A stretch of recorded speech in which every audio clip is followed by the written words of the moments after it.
Super Mario, Super Mario, Super Mario World. Super Mario World, it's a blast from the past. Super Mario World are the lyrics. For the Mario Brothers. See, everyone knows that. I'm talking the Super Mario World show, where they had cavemen for some reason. You know, we always everyone harps on this movie for, like, the dumbass plot that it has, but when you think about, like, Super Mario World, suddenly, like, there's cavemen. And it's like, why? Well, I guess because we have dinosaurs. But they weren't around anyway at the same time, so it makes no sense. I barely remember that show. I just remember the Koopa Kids were I remember the Super Super Mario Brothers 3 show. And of course, the original Super Mario Brothers Super Show, which is probably the worst. It's like, they were all awful. Anytime a new game came out, there was a show to go with it. So there actually are 2 other shows. Remember, we did have Nintendo the cereal. Show. Yes. Super Mario Punch! Nintendo with a Zelda Crunch! And they had like the 2 bags that never worked. Who thought of that? The lyrics are so great. It's a cereal now! Nintendo, it's a cereal! Wow! They changed a letter in that goes up like a half step. Nintendo! Anywho, let's talk about... everyone's always like, oh, Nintendo, whatever, hasn't been that great lately and stuff like that, but it's like, man, there's a time when Nintendo just did games and sucked at everying else, and this was one unlike now? Question mark? Yeah, okay, man. Well, at least they're not allowing movies and shows to go. But then that kind of sucked, because we want to see, like, whatever that Netflix Zelda or whatever that was, I guess it was just a rumor, but it's like, shit, would have been amazing. But Nintendo's like, no, that is way too awesome. We would never have our hand in it. So, let's talk about the Super Mario Brothers movie. Get your swag together. Vote Koopa. Who are the other options in that movie? Is it Vote Koopa, Vote Koopa? Who else was running? The Mushroom King. Right, yeah, which he, like, took over and turned into fungus anyway, so what was the political... Did he just put it up so that newcomers coming in were like, oh, he must have won, because it said Vote Koopa. Let's be honest, the political structure of the Mushroom Kingdom never made much sense to begin with. Yeah, there's always a princess, never a king or queen. This kingdom goes through governments more than Italy, okay? Like, every other week, there's another invasion, the monarchy is overthrown, a tyrant is installed, I mean, what is their budget? There's bottomless pits everywhere. That is a pothole problem that needs to be fixed. I mean, this whole kingdom's in disarray. It's not even worth saving. I don't know why Mario keeps falling for it. It is the Gary, Indiana of kingdoms. Just let it go. We're gonna get so many emails from Italy and Gary, Indiana. But yeah, Gary, Indiana, I can deal with. Italy scares.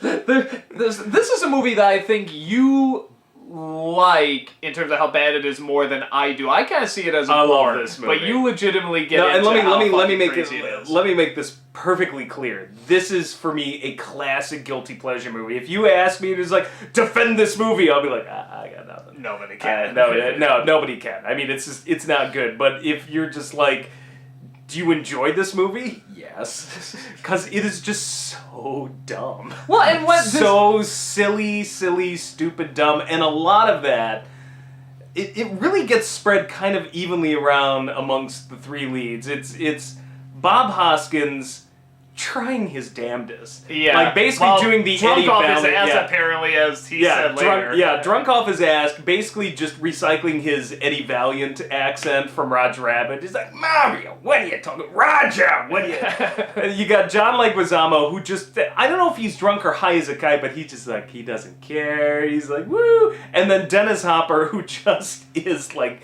Clearly high as a kite. Yeah, Dennis Hopper is the original kind of Christopher Walken, where it's just like, you don't know what he's... I think we said that, like, you don't know what he's going to do today. It's not acting. Yeah. But you have no idea what he's going to do today. So between the 3 of them, and just the fact that this plot is so batshit crazy, even for Super Mario Brothers, I love this movie.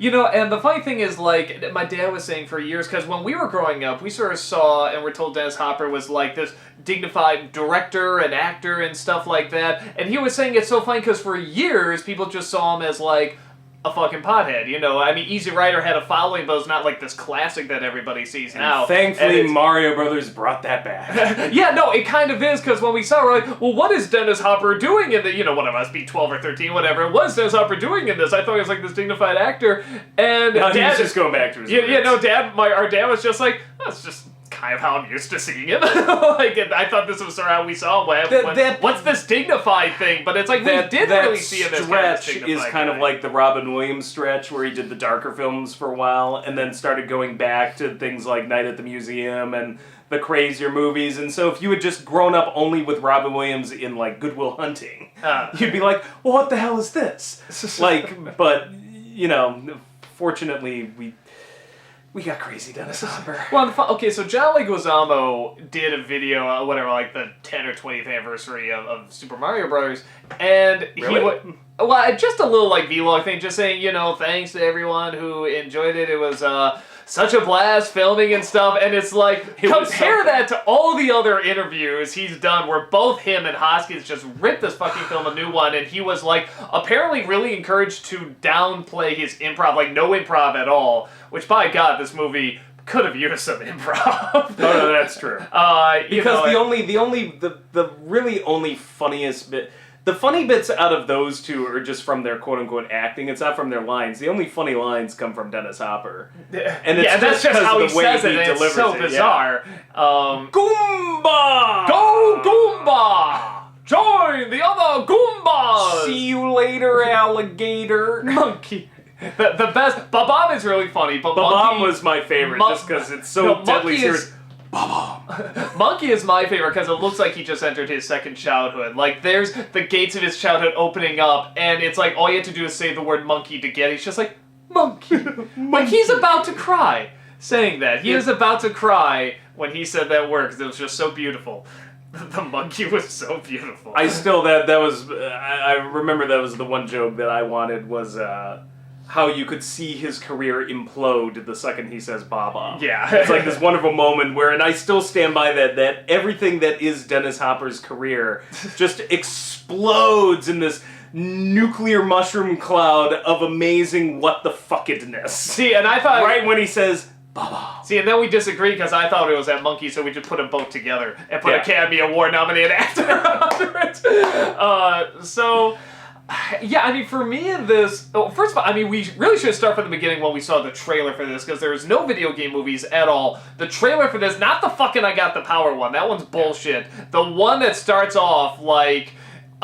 you know, with it raining and the woman dropping off the baby, and there's Koopa in the rain turning with his military outfit. He's got spikes and stuff like it's like this, and it's like, well, what is this? What's going on? 8. What? Huh? Well, metal sign. That's kind of cool. No. What? Game. I'm like, okay, what? Like the Stallone films or something like that. It's like, you know, where's the rock? The plumbers took it, and you're like, what? He's like, plumbers. You're like, could it be? And then suddenly, like, this big metal sign goes, Super Motherfucking Mario Brothers. It didn't actually say motherfucking, but it might as well, because it's like, that's right, kids, we made it happen, and it's like Batman. It's like the Michael Keaton Batman of Super Mario Brothers. I mean, imagine this is, what was this, 1992? When something like that. 1992. Everybody in the cinema, even, like, adults that grew up playing on their Nintendo, like, just erupted. It was like,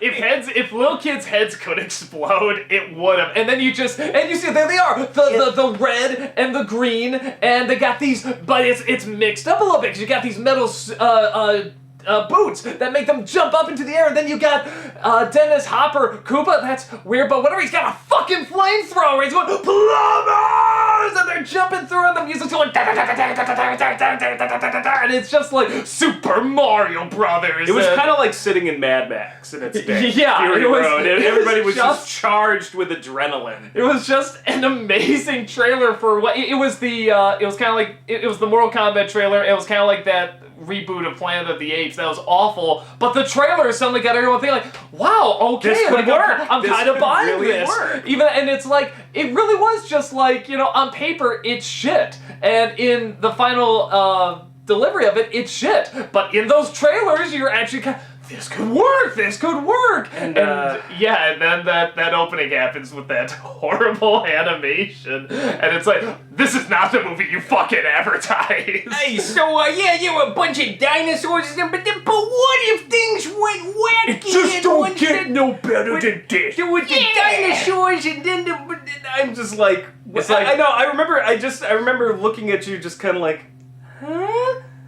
Like, there was this kind of awkward, like, and everybody, like, there was this awkward silence. Because, like, it opened, I remember, like, there was kind of, like, this applause, and there were a bunch of kids there. Yeah, we hear the Mario music, like, yay! Yeah, and, like, everybody was like, yeah, psyched, and it was like fucking Lord of the Rings, like, in the day. And, then that opening, damn, you get a bunch of dinosaurs, and, like, you could just hear a pin drop. There was just, like, no talking, and there was this kind of, like, yeah, remember those half human, half creature dinosaurs that were there? No, now they're these Mario Paint cartoons that sound like old Paint, Jewish New Yorkers in a retirement home. It is funny because don't get no better than Mario this. Paint, Mario Paint could have done better. I mean, we're talking about, okay, at this stage in the game, we had Neo Geo was out there somewhere, TurboGrafx 16. You had Super Nintendo and Genesis, obviously. And Genesis.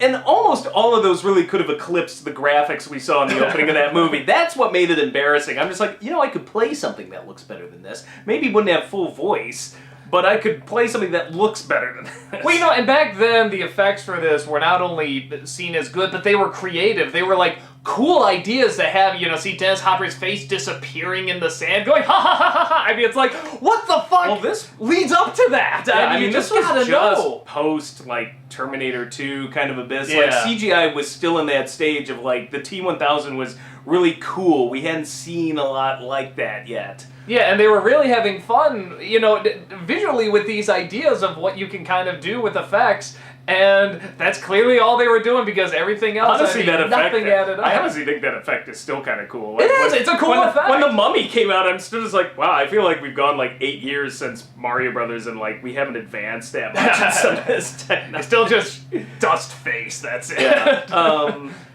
Yeah, so there was concern. Major concern from the beginning, like, which I guess maybe that was the best thing the movie did because it did lower our expectations in the first minute. We're just like, okay, this isn't a bait and switch. The bait and switch already happened, the trailer looked cool, and this movie from the beginning is pretty bad.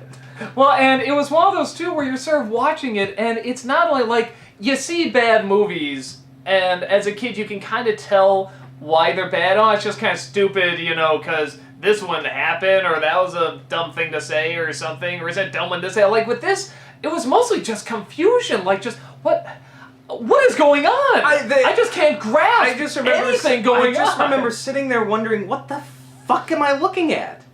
Like, because we had been raised on Mario Brothers since we got our Nintendo, 88?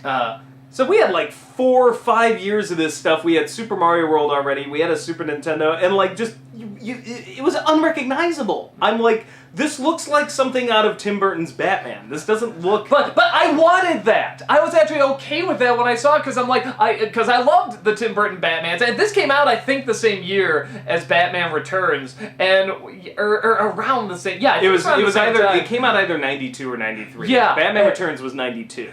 Yeah, and it was kind of the same reaction, except where with Batman Returns it was, I don't know how to feel, but I'm leaning towards good.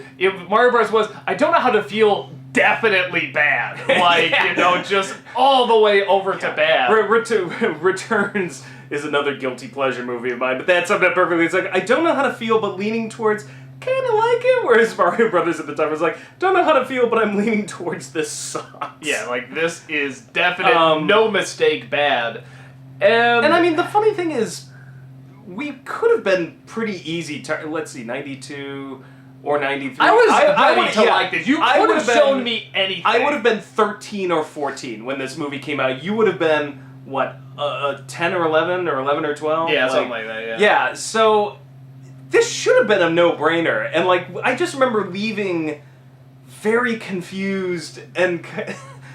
We have very impressionable minds. Describe it. Yeah, no, we have very impressionable minds, and even for very impressionable minds, it couldn't get us, and that's really tough. And we were young, like like, I was just a young teenager, and you were, like, at the perfect age, like, you know, somewhere between 11 and 12, and like... I was drawing fan art of this, I was watching the trailer over and over, like, so I can't imagine what kids younger than us thought. Because I don't remember that there just wasn't a lot of laughs, there wasn't a lot of...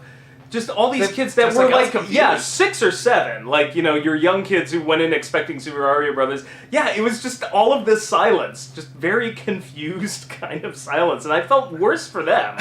Because we were old enough that we could move on. But that had to be pretty... They were scarred for life. That had to be pretty bad. Like, to be raised on, you know, these colorful little things and you're a 6 or 7-year-old. You walk into Mario Brothers and you're like, wow, there's your movie. Bitches. I thought Big Bertha was a giant fish, that's all you... No, it's just some it's a big black lady with spikes on her breasts and stuff. Didn't you know? Connect the lines. Fucking idiots. How could you not make that connection? Oh my god. It's just, it's so bizarre, these choices. But even as the Goombas were just little mushrooms. No, they're weird dinosaur creatures. You know, I did a riff of this at a convention, I think in Canada, and it's funny because when I do it, I sort of go through the same motions I think most people go through, is that when it starts off, it's so batshit crazy and stupid and idiotic that you're kind of laughing how bad it is, and then you get to the world and it gets even more batshit crazy and stupid, and then it just sort of gets really dull, and you're getting tired of looking at this place, and it's just all foggy. It kind of looks like the Grinch's, you know, Whoville. It's just unpleasant to look at. And you bring up a good point for a game that is so colorful.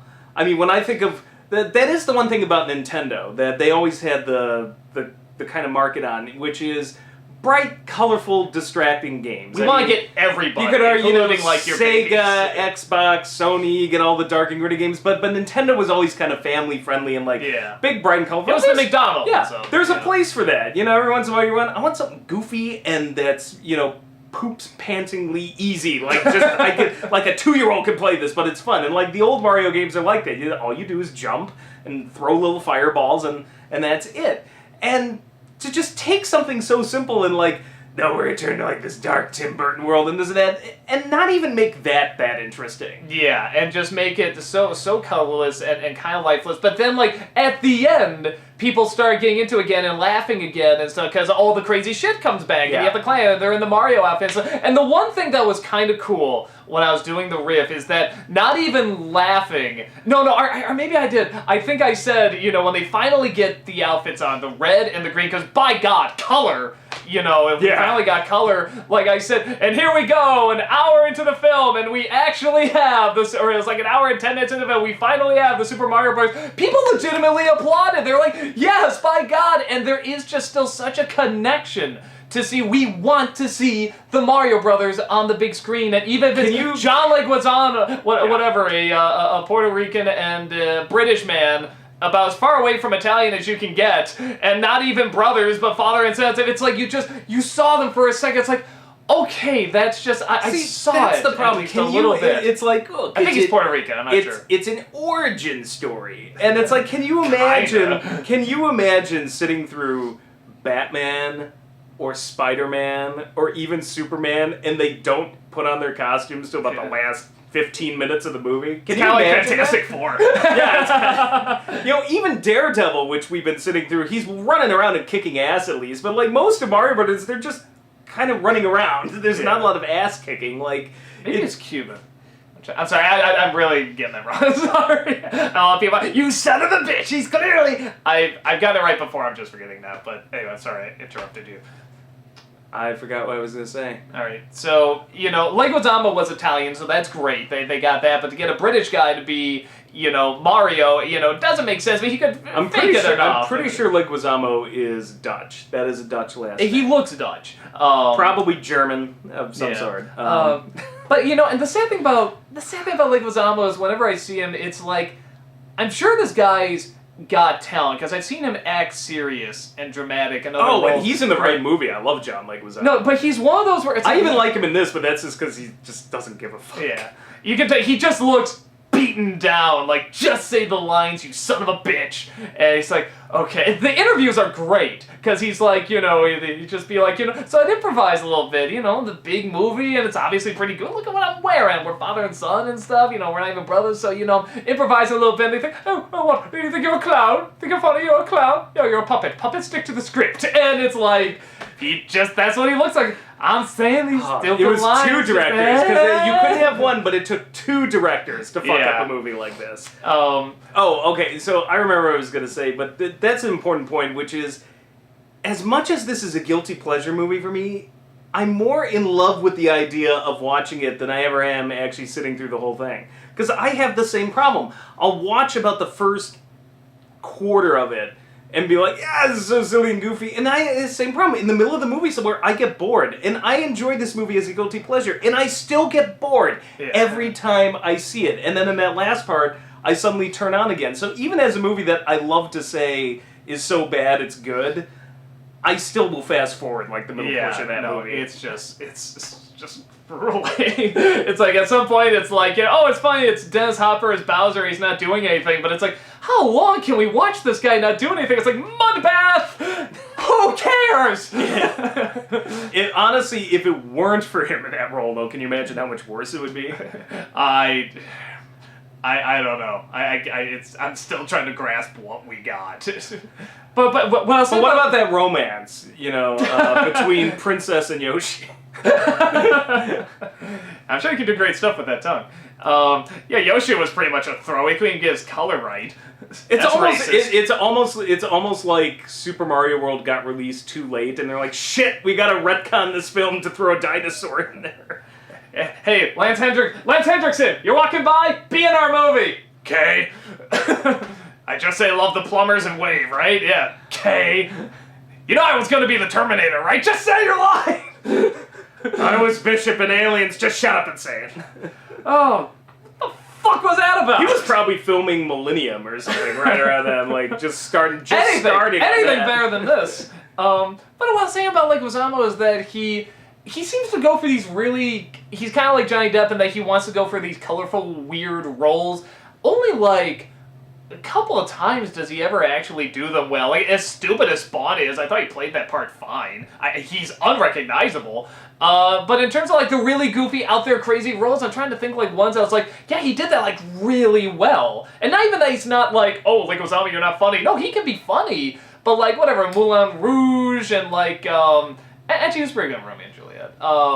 But like I just always recall or like The Pest or something like that. Like he goes for these crazy. He had like a sketch show for a while, I think, didn't he? Was he the star of like a sketch show? Or maybe not. I thought he was. I'm just gonna let you keep going with this John Leguizamo love and see what gets you. No, because when he does, because he can act, and I'll even argue most of the time does, but he clearly for a while just had this thing, I want the crazy role, I want to be the wacky guy, because I don't want to be just the good-looking guy, I want to be like really crazy and really wild, and fair enough, a lot of people... Well, who the hell knows though what he was being offered?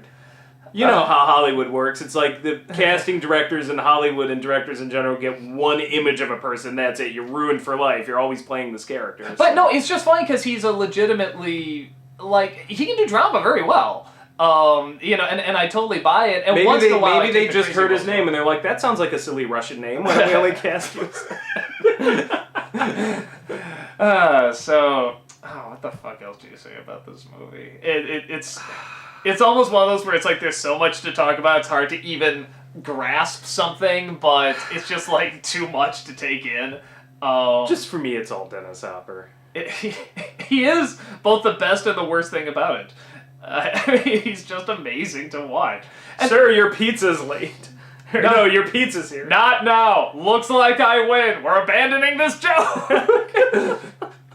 We did 3 build-ups. We did like 3 references to it. It's like 12 people wrote the script Mad Lib style, and they didn't have punchlines for half the jokes. It's like, all right, but I'm not done writing this joke. Who cares? Hand it to someone else. And then they pick up where the other one left off, not knowing that there was an unfinished joke. We'll give it to Lance Hendrickson later.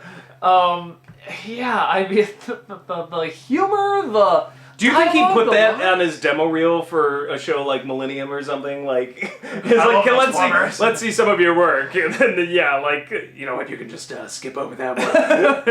If you could.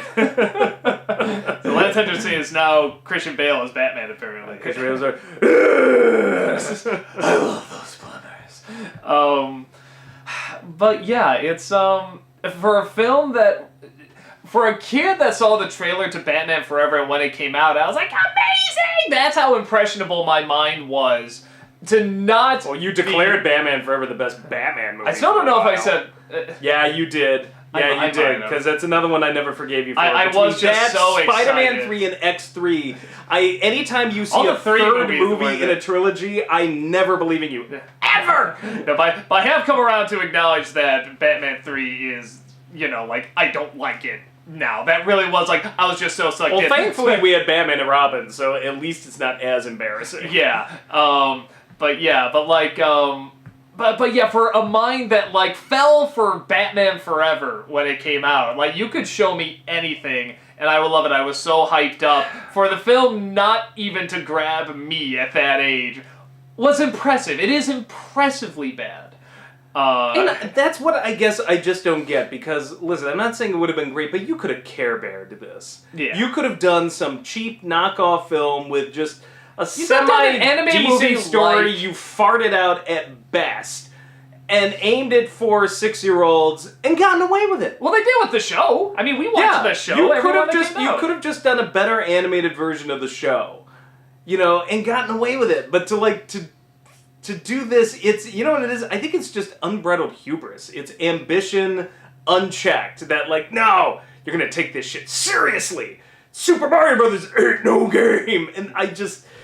The arrogance to think that you could do that. It blows my mind. Like I said, the fact that I mean, again, little kid, I'm gonna fall for anything, but yeah, just the fact that couldn't even get into it at that age. I mean, so ready to see this film, so ready to fall for it. I'm like, trick me. Fool me! I am your pawn, and you still couldn't get me. He had the movie poster. I had the poster. I did drawings everywhere. Yeah. I mean, it's one of those, like, I would, pause at the end. I wonder who that character is. I wonder who that character is. He still had the poster up, like, 3 years later, as if, like, he had been betrayed and he was still waiting to believe that somehow it was all a lie. Just, No. And even at Drew Struzan doing the poster, even the poster looks amazing. I mean, it's just them standing against an M. It's about as unimaginative as you can get, but Struzan's drawing just made it amazing. And it's like, it still hurts. Just still recovering from it. So, yeah, that's all I got. Anything else? Koopa! With Goombas! Go Goomba! I love that movie so much. Monkey. See you later, alligator.